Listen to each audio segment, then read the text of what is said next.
Hello students, कैसे हो आप सभी। आई होप सो आप सभी लोग ठीक होंगे। आज के इस वीडियो में हम बात करेंगे हिस्ट्री के कुछ मोस्ट इम्पॉर्टेंट क्वेश्चन की। इस वीडियो में मैं आपके लिए एक सैम्पल पेपर लेकर के आई हूँ।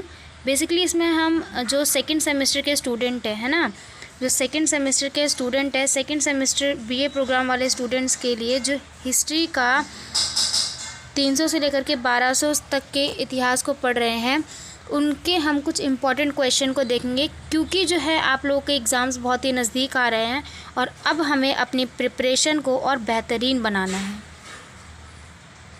तो हमें अपनी प्रिपरेशन और बेहतरीन तरीके से करनी है। कुछ इम्पॉर्टेंट क्वेश्चन है इस वीडियो में। इस वीडियो में आपको पता चलेगा कि जो हिस्ट्री है ना, इतिहास में आप लोगों को कैसे कैसे क्वेश्चन बनते हैं। और ये जो पेपर है वो आपका होता है 75 मार्क्स का। ठीक है, टोटल आपके कितने यूनिट होते हैं? टोटल इस हिस्ट्री में भी आपके 8 यूनिट है।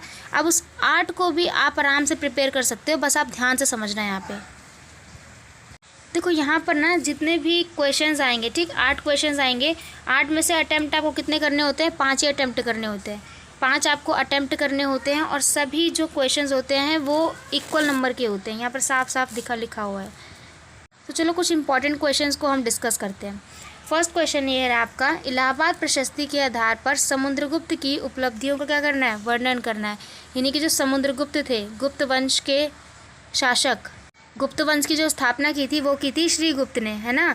श्रीगुप्त द्वारा गुप्त वंश की स्थापना हुई थी। लेकिन समुद्रगुप्त के काल में जब समुद्रगुप्त ने अपना पद संभाला, उस टाइम पर गुप्त वंश अपनी किस तरीके से उपलब्धि पर था, यानी तीव्र उपलब्धि उसने हासिल थी।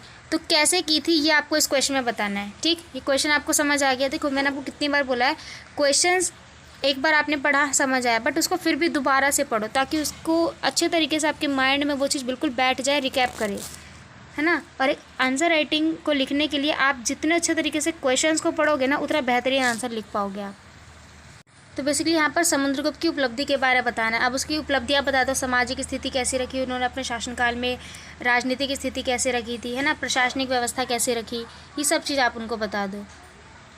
सबसे पहले भूमिका बनाओ, फिर समुद्रगुप्त की उपलब्धियों के बारे में 6-7 हेडिंग के साथ एक्सप्लेन करना शुरू कर दो और एंड में कंक्लूजन दे दो आप। ये हो गया। सेकेंड जो क्वेश्चन आया है वो आया है आपका गुप्त काल से। गुप्त काल की क्या बतानी है? अर्थव्यवस्था बतानी है और समाज पर एक निबंध लिखना है। यानी कि इसमें पूरा आपको आइडेंटिफाई करना है। अर्थव्यवस्था का मतलब है उसकी आर्थिक विशेषता। ठीक, आर्थिक विशेषता हमने आपको बता रखा है ऑलरेडी, इस पर वीडियोज़ बनी हुई है। अगर आपने हमारी वीडियो नहीं देखी है, फटाफट जा करके देखो आप, ताकि आपको एक एक चीज़ बिल्कुल अच्छे तरीके से क्लियर हो। ठीक, अर्थव्यवस्था के बारे में आप बताओगे, फिर उसकी सामाजिक स्थिति कैसी थी ये आप उसके बारे में बताओगे। इस वीडियो में मैं सिर्फ क्वेश्चन डिस्कस कर रही हूँ। ठीक, और कमेंट करके आप बताना इनमें से ऐसे कौन से क्वेश्चन है जिनको आपको लेकर के डाउट है, फिर हम उसके क्वेश्चन को आंसर भी लेकर के आएंगे। ठीक, और बहुत अच्छे और बेहतरीन तरीके से। थर्ड क्वेश्चन है, हर्ष के राज्य विस्तार और प्रशासन का मूल्यांकन करना है। हर्ष कौन था? याद है आपको? वर्धन वंश के बारे में हमने पढ़ा था ना। तो वर्धन वंश के बारे में जब हमने पढ़ा था, उस वर्धन वंश में एक शासक आए थे जिनका नाम था हर्ष। और जो वर्धन वंश के शासक थे वो अपने नाम के पीछे वर्धन की उपाधि लगाते थे। उसी तरीके से हर्ष ने भी अपने नाम के पीछे वर्धन की उपाधि लगाई, जिस वजह से इनको हर्षवर्धन कहा जाता है। तो हर्षवर्धन के टाइम पर उनका राज्य विस्तार कैसा था, प्रशासन का कैसे मूल्यांकन किया था, ये इसके बारे में आपको बताना है। अब देखो फोर्थ क्वेश्चन, गुप्तकालीन की क्या राजनीतिक और आर्थिक परिवर्तन। दोबारा से आ गया गुप्त कालम, बहुत इंपॉर्टेंट चैप्टर। इसके बारे में आप कुछ नहीं, गुप्त काल के बारे में पढ़ लो। राजनीतिक स्थिति, प्रशासनिक स्थिति, कला साहित्य, सामाजिक, ये सब आप उसके बारे में पढ़ लो। क्वेश्चन आएगा ही आएगा आपको डेफिनेटली। और जो क्वेश्चन होते हैं पेपर में आपके 8 क्वेश्चन आएंगे। 8 में से आपको अटेम्प्ट 5 ही करने होते हैं। तो कोई भी आप चैप्टर 5 सेलेक्ट कर लो और उसको अच्छे से प्रिपेयर कर लो, बहुत अच्छे से। फिर नेक्स्ट क्वेश्चन आपका पल्लवों को लेकर के, जो पाल वंश आया था ना आपका पल्लव वंश के प्रशासनिक और सांस्कृतिक विकास का क्या करना है? मूल्यांकन करना है। एक क्वेश्चन और है आप लोग का कि उत्तर भारत में राजनीतिक वर्चस्व के लिए त्रिपक्षीय संघर्ष क्या था। आप देखो, त्रिपक्षीय संघर्ष हमने पढ़ा था, 3 पक्षों के बीच में था। वर्धन, पल्लव और चौल के बीच में ये त्रिपक्षीय संघर्ष चल रहा था। किसको लेकर के? कन्नौज को लेकर के हमने पढ़ा था ना उत्तर भारत में। तो ये इन तीनों के बारे में हमने पढ़ा था, ये त्रिपक्षीय संघर्ष। तो उसके बारे में आप डिफाइन करना शुरू कर दो। फोर्थ क्वेश्चन, राजपूत कौन थे? उनकी उन्नति के संबंध में विभिन्न सिद्धांतों का विश्लेषण करना है। राजपूत के बारे में बताना है कि उन्होंने जिस भी तरीके से अलग अलग वेरियस थ्योरीज की थी, ऑर्गन की थी, वो क्या थी। ठीक है, इसके बारे में आप बताओ। फिर एक और क्वेश्चन आता है आपका चोल राज्य व प्रशासन पर एक निबंध लिखने का। चोल राज्य कैसा था? अब देखो चोल राज्य था वो कहाँ था? भारत के दक्षिणी भाग में था। ये भारत का दक्षिणी भाग, मान लो यहाँ पर दक्षिणी भाग है इस तरीके से, है ना, भारत के दक्षिण। तो इस साइड पर जो था वो चोल वंश आया था। अब चोल वंश ने इधर श्रीलंका पर भी अपना काबू जमाया था, फिर म्यांमार की तरफ भी अपना काबू जमाया था। तो इतना बड़ा जो राज्य विस्तार किया चोल ने, वो कैसे किया, इसके बारे में आप बताना शुरू करोगे। चोल राज्य के बारे में बताओ, फिर उसकी प्रशासनिक व्यवस्था। हमने प्रशासनिक व्यवस्था ही पढ़ी कि चोल वंश की प्रशासनिक व्यवस्था बहुत बड़ी होती थी। राजा होता था, राजा के नीचे उसका उपमंत्री होता था, है ना, उपमंत्री को भी अलग अलग नाम से जाना जाता है। फिर उसके नीचे उनका एक मंत्री होता था। तो अलग अलग तरीके से मंडलों में विभाजित होते थे ये लोग। इस तरीके से आप बताओ उसकी प्रशासनिक व्यवस्था। 9th जो क्वेश्चन आता है वो आता है आपका सिंध पर आक्रमण के राजनीतिक धार्मिक प्रभाव की विवेचना कीजिए।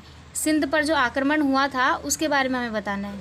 एक सबसे इंटरेस्टिंग क्वेश्चन मुझे ये लगता है, सिर्फ आपको 4 पॉइंट्स दे देंगे, पैराग्राफ हेडिंग बना के दे देंगे, उनमें से आपको 2 को एक्सप्लेन करना होता है। मेरे टाइम पढ़ना सबसे इंटरेस्टिंग क्वेश्चन था। अब कोई भी मुझे 2 करना है, जो भी आपको आता है। या तो आप गुप्तकालीन धर्म के बारे में बता दो, जो गुप्त काल में धर्म की विशेषता थी वो आप बताना शुरू कर दो, और ज़्यादा नहीं बताना है, 5 से 6 लाइन आप एक्सप्लेन करो, दैट्स इट, इनफ है।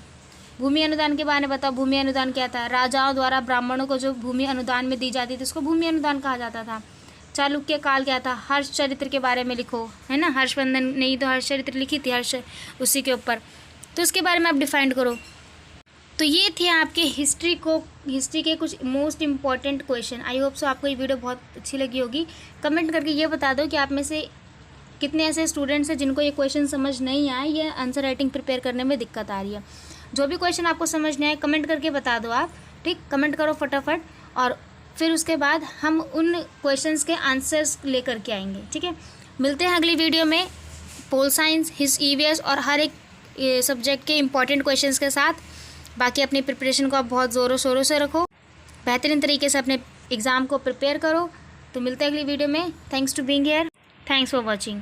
सब्सक्राइब करना बिल्कुल मत भूलना, कमेंट करके ज़रूर बताएं। और अभी तक अगर आपने हमारे टेलीग्राम ग्रुप को ज्वाइन नहीं किया तो फटाफट जा कर के टेलीग्राम ग्रुप आप ज्वाइन कर लो। यहाँ पर आपको क्वेश्चन बैंक और अगर जो भी आपके डाउट है आप हमसे वहाँ पे पूछ सकते हो। तो फ्री स्टडी गाइड बने रहने के लिए बहुत बहुत धन्यवाद।